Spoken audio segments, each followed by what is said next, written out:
ಕಳ್ಳತನ ಮಾಡ್ತಾ ಇದ್ದ ಆರೋಪಿಯನ್ನ ಬೆಂಗಳೂರು ಪೊಲೀಸರು ಬಂಧಿಸಿದ್ದಾರೆ. ಆರೋಪಿ ಆನಂದ್ ಎಂಬಾತನನ್ನ ರಾಜಗೋಪಾಲನಗರ ಪೊಲೀಸರು ಬಂಧಿಸಿದ್ದಾರೆ. ಬರ್ತ್ಡೇ ದಿನವೇ ಆರೋಪಿ ಆನಂದನ್ನ ಬಂಧಿಸಿದ್ದಾರೆ. ಬಂಧಿತನಿಂದ 15ಕ್ಕೂ ಹೆಚ್ಚು ಬೈಕ್ಗಳನ್ನು ವಶಕ್ಕೆ ಪಡೆದಿದ್ದಾರೆ.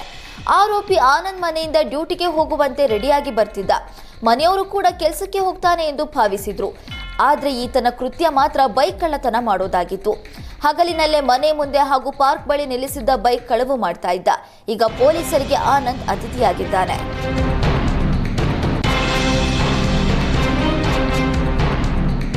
ಬೀದರ್ನ ವಿವಿಧ ಠಾಣೆಯಲ್ಲಿ ಎನ್ಡಿಪಿಎಸ್ ಕಾಯ್ದೆಯಲ್ಲಿ ದಾಖಲಾಗಿದ್ದ 7 ಪ್ರಕರಣಗಳಲ್ಲಿ ವಶಪಡಿಸಿಕೊಳ್ಳಲಾಗಿದ್ದ 5.51 ಕೋಟಿ ಮೌಲ್ಯದ ಗಾಂಜಾವನ್ನ ಎಸ್ಪಿ ಸಮ್ಮುಖದಲ್ಲಿ ನಾಶಪಡಿಸಲಾಗಿದೆ. ಧನ್ನೂರು ಗ್ರಾಮದಲ್ಲಿರುವ ಇನ್ವೆರೋ ಬಯೋಟಿಕ್ ಜೈವಿಕ ತ್ಯಾಜ್ಯ ವಿಲೇವಾರಿ ಘಟಕದಲ್ಲಿ 712 ಕೆಜಿ ತೂಕದ ಅಕ್ರಮ ಗಾಂಜಾ ಹಾಗೂ 16 ಕೆಜಿ ಅಫೀಮು ನಾಶಪಡಿಸಲಾಗಿದೆ. ಈ ಸಂದರ್ಭದಲ್ಲಿ ಜಿಲ್ಲಾ ವರಿಷ್ಠಾಧಿಕಾರಿ ಪ್ರದೀಪ್ ಕುಂಟಿ, ಡಿಎಸ್ಪಿ, ಸಿಪಿವೈ, ಪಿಎಸ್ಐ ಸೇರಿದಂತೆ ಪೊಲೀಸ್ ಸಿಬ್ಬಂದಿ ಉಪಸ್ಥಿತರಿದ್ದರು.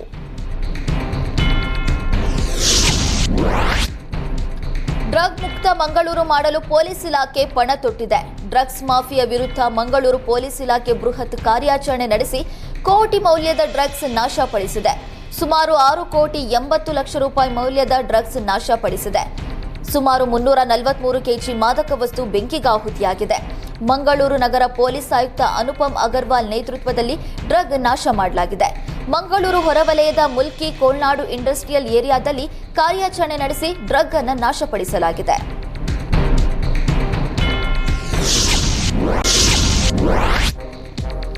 ಸುದ್ದಿ ಮಾಡೋದಕ್ಕೆ ಹೋಗಿ ಯೂಟ್ಯೂಬರ್ ಓರ್ವ ಕಾಡಾನೆ ದಾಳಿಯಿಂದ ಪಾರಾದ ಘಟನೆ ಕಾಫಿನಾಡು ಚಿಕ್ಕಮಗಳೂರಿನಲ್ಲಿ ನಡೆದಿದೆ. ಜಿಲ್ಲೆಯ ಕಟ್ಟಕಡಿಯ ಗ್ರಾಮವಾದ ಬಿದರತಳ ಗ್ರಾಮದ ವಿಡಿಯೋ ಚಿತ್ರೀಕರಣ ಮಾಡೋದಕ್ಕೆ ಚನ್ನರಾಯಪಟ್ಟಣ ಮೂಲದ ಅಭಿಷೇಕ್ ಹೋಗಿದ್ರು. ಗ್ರಾಮಕ್ಕೆ ಹೋಗೋದಕ್ಕೆ ರಸ್ತೆ ಇಲ್ಲದ ಕಾರಣ ಕಚ್ಚಾ ರಸ್ತೆಯಲ್ಲಿ ನಡೆದುಕೊಂಡು ಹೋಗ್ತಾ ಇದ್ದಾಗ ಕಾಡಾನೆ ಏಕಾಏಕಿ ದಾಳಿಗೆ ಮುಂದಾಗಿದೆ. ಯೂಟ್ಯೂಬರ್ ಅಭಿಷೇಕ್ ಕೂದಲ ಅಂತರದಲ್ಲಿ ಕಂದಕಕ್ಕೆ ಜಿಗಿದು ಪಾರಾಗಿದ್ದಾರೆ.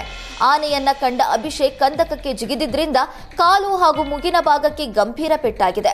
ವಿಷಯ ತಿಳಿತಾ ಇದ್ದಂತೆ ಸ್ಥಳಕ್ಕೆ ಆಗಮಿಸಿದ ಸಮಾಜ ಸೇವಕ ಆರಿಫ್ ಪ್ರಥಮ ಚಿಕಿತ್ಸೆ ನೀಡಿದ್ರು. ಮೂಡಿಗೆರೆ ಸರ್ಕಾರಿ ಆಸ್ಪತ್ರೆಯಲ್ಲಿ ಗಾಯಾಳು ಚಿಕಿತ್ಸೆ ಪಡಿತಾ ಇದ್ದಾರೆ.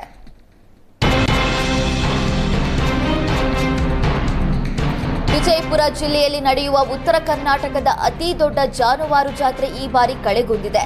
ಸಚಿವ ಶಿವಾನಂದ ಪಾಟೀಲ್ ತವರು ಜಿಲ್ಲೆಯಲ್ಲೇ ಜಾನುವಾರು ಜಾತ್ರೆಗೆ 108 ಕಂಟಕ ಎದುರಾಗಿದೆ. ಸಿದ್ದರಾಮೇಶ್ವರ ಜಾತ್ರೆ ಹಿನ್ನೆಲೆ ಉತ್ತರ ಕರ್ನಾಟಕದಲ್ಲಿಯೇ ಅತಿ ದೊಡ್ಡ ಜಾನುವಾರು ಜಾತ್ರೆ ನಡೀತಾ ಇತ್ತು. ಆದರೆ ಈ ಬಾರಿ ಸರ್ಕಾರದ ನಿರ್ಲಕ್ಷ್ಯದಿಂದಾಗಿ ಸರಿಯಾದ ಮೂಲಭೂತ ಸೌಕರ್ಯಗಳೇ ಇಲ್ಲದೆ ಜಾನುವಾರು ಜಾತ್ರೆ ವಿಫಲವಾಗಿದೆ. ಜಾನುವಾರುಗಳಿಗೆ ಮೇವು, ನೀರಿನ ವ್ಯವಸ್ಥೆ ಸಿಕ್ಕಿಲ್ಲ. ಪರಿಣಾಮ ಲಕ್ಷಾಂತರ ಜಾನುವಾರುಗಳು ಸೇರಬೇಕಿದ್ದ ಜಾತ್ರೆ ನಿರೀಕ್ಷಿತ ಮಟ್ಟಕ್ಕೆ ಯಶಸ್ವಿಯಾಗಿಲ್ಲ ಎಂದು ರೈತರು ಆರೋಪಿಸಿದ್ದಾರೆ. ದಕ್ಷಿಣ ಭಾರತದ ಕುಂಭಮೇಳೆ ಎಂದೇ ಪ್ರಸಿದ್ಧಿ ಪಡೆದಿರುವ ಕೊಪ್ಪಳದ ಗವಿಸಿದ್ದೇಶ್ವರರ ಮಹಾರಥೋತ್ಸವ ಸಂಪನ್ನಗೊಂಡಿದೆ. ಬರೋಬ್ಬರಿ 10 ಲಕ್ಷ ಜನ ಭಕ್ತಸಾಗರದ ಮಧ್ಯೆ ಅತ್ಯಂತ ವಿಜೃಂಭಣೆಯಿಂದ ಮಹಾರಥೋತ್ಸವ ನೆರವೇರಿದೆ. ಹಿಂದೂಸ್ತಾನಿ ಸಂಗೀತದ ಮೇರು ಪರ್ವತ ಪಂಡಿತ ಪದ್ಮಶ್ರೀ ಪುರಸ್ಕೃತ ಎಂ ವೆಂಕಟೇಶ್ ಕುಮಾರ್ ಅವರು ಮಹಾರಥೋತ್ಸವಕ್ಕೆ ಚಾಲನೆ ನೀಡಿದರು. ತುಮಕೂರಿನ ಸಿದ್ಧಗಂಗಾ ಮಠದ ಸಿದ್ಧಲಿಂಗ ಸ್ವಾಮೀಜಿ ಸೇರಿದಂತೆ ವಿವಿಧ ಮಠಾಧೀಶರು ರಥೋತ್ಸವದಲ್ಲಿ ಭಾಗಿಯಾದರು. 6 ಲಕ್ಷಕ್ಕೂ ಹೆಚ್ಚು ಜನರಿಗೆ ಪ್ರಸಾದ ವ್ಯವಸ್ಥೆ ಕೈಗೊಳ್ಳಲಾಗಿತ್ತು. ಗಣರಾಜ್ಯೋತ್ಸವದ ಅಂಗವಾಗಿ ಸಸ್ಯಕಾಶಿ ಲಾಲ್ಬಾಗ್ನಲ್ಲಿ ಫ್ಲವರ್ ಶೋ ಆಯೋಜನೆ ಮಾಡಲಾಗಿದೆ. ಈ ಬಾರಿ ವಾಲ್ಮೀಕಿ ಥೀಮ್ನಡಿ ಫ್ಲವರ್ ಶೋ ಆಯೋಜನೆಗೊಂಡಿದ್ದು ಇಂದಿನಿಂದ ಆರಂಭವಾಗಿದೆ. ಈ ಬಗ್ಗೆ ತೋಟಗಾರಿಕೆ ಇಲಾಖೆಯ ನಿರ್ದೇಶಕ ರಮೇಶ್ ಮಾಹಿತಿ ನೀಡಿದ್ದು, ಇಂದಿನಿಂದ ಜನವರಿ 27ರವರೆಗೆ ಫ್ಲವರ್ ಶೋ ನಡೆಯಲಿದೆ. ಈ ಬಾರಿ ಸುಮಾರು 85 ರೀತಿಯ ಹೂಗಳನ್ನು ಬಳಸಿ ಕಲಾಕೃತಿ ಮಾಡಲಾಗುತ್ತಿದೆ. ಜನರ ಅನುಕೂಲಕ್ಕಾಗಿ ಆನ್ಲೈನ್ ಮೂಲಕ ಟಿಕೆಟ್ ಪಡೆಯಲು ಅವಕಾಶ ನೀಡಲಾಗಿದೆ. QR ಕೋಡ್ ಸ್ಕ್ಯಾನ್ ಮಾಡಿ ಕೂಡಲೇ ಟಿಕೆಟ್ ಅನ್ನು ಪಡೆಯಬಹುದು. ನಮ್ಮ ಇಲಾಖೆಯ ವೆಬ್ಸೈಟ್ನಲ್ಲಿ QR ಕೋಡ್ ಅನ್ನು ಪ್ರಕಟಿಸಲಾಗಿದೆ. ಇಂದು ಬೆಳಗ್ಗೆ 10 ಗಂಟೆಗೆ ಸಿಎಂ, ಡಿಸಿಎಂ ಹಾಗೂ ಹಲವು ಸಚಿವರು ಉದ್ಘಾಟನೆ ಮಾಡಲಿದ್ದಾರೆ ಅಂತ ತಿಳಿಸಿದರು.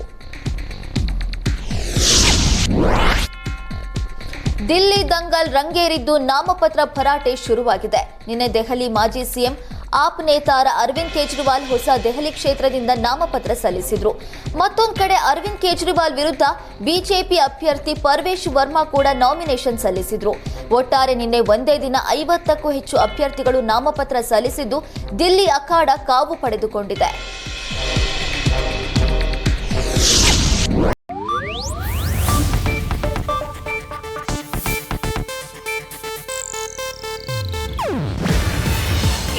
ಏಷ್ಯಾನೆಟ್ ನ್ಯೂಸ್ ನೆಟ್ವರ್ಕ್ ಪ್ರಸ್ತುತಿ.